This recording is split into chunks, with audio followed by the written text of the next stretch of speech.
j'ai vu Nathalie Homme, il y a quelques années, elle avait fait une intervention où elle a un peu blanchi Kagame, hein, où elle essayait d'accuser la France, comme quoi la France a soutenu les Hutus pour attaquer les Tutsis. Je t'en ai parlé, mais je n'ai pas vraiment eu la réponse que je voulais.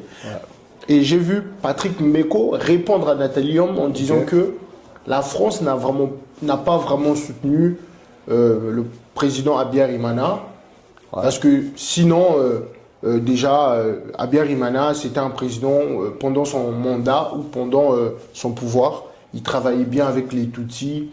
Et j'ai vu aussi Charles Onana, un écrivain que j'aime beaucoup aussi, qui disait qu'il essaie de dédouaner la France, alors que Bernard Kouchner avait accusé Mitterrand. Il y a un homme qui est responsable. Je suis désolé pour lui parce que j'ai eu beaucoup d'estime et de respect pour lui pendant très longtemps et j'étais son ministre, c'est François Mitterrand. Il a commandé cette opération.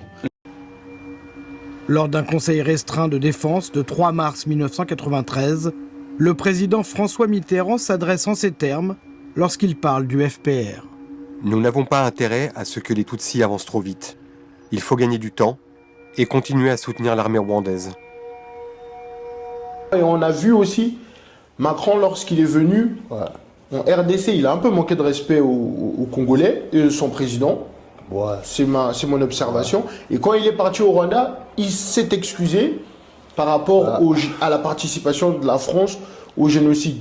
Après la remarque que tu fais est pertinente. Maintenant, la difficulté, c'est que chaque acteur que tu as cité aura une lecture des événements en fonction de son prisme à lui. Et en fonction des intérêts qu'il pourrait défendre. Nathalie Homme, elle s'exprime souvent. J'ai déjà eu beaucoup de désaccords avec elle sur la question du Congo. Mais je pense que la question du Congo nécessite quand même d'avoir une vue d'angle intérieur. C'est là où je dis en fait, le Congolais, on n'a pas cette appétence à narrer nous-mêmes l'histoire du Congo. Donc les autres, ils ont une vue extérieure. Elle avait fait un positionnement, je ne me rappelle plus, je l'avais retweeté. Bon, bref, elle a beaucoup de fanatiques. Ils m'ont dit, tu manques de respect à la grande sœur. Sauf que j'ai dit, nous, on a grandi à une époque où on nous disait, je veux dire en lingala, après, je ne sais pas si tu pourras traduire, il disait, Balamiki Babetarambunda Mikolo Babinaka. Donc les petits jouent au tam-tam et les grands dansent. Voilà. En gros, c'est un petit peut donner un conseil, l'adulte va devoir intérioriser. Bien sûr. Aujourd'hui, quand on essaie de parler, on nous dit, vous n'êtes pas prêts. Donc on nous avait menti.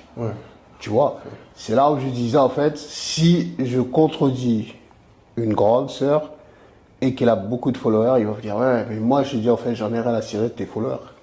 Si les faits historiques ne me parlent pas, j'apporte la contradiction. C'est clair. C'est comme ça que j'ai dit, en fait, elle va se positionner, mais elle ne maîtrise pas.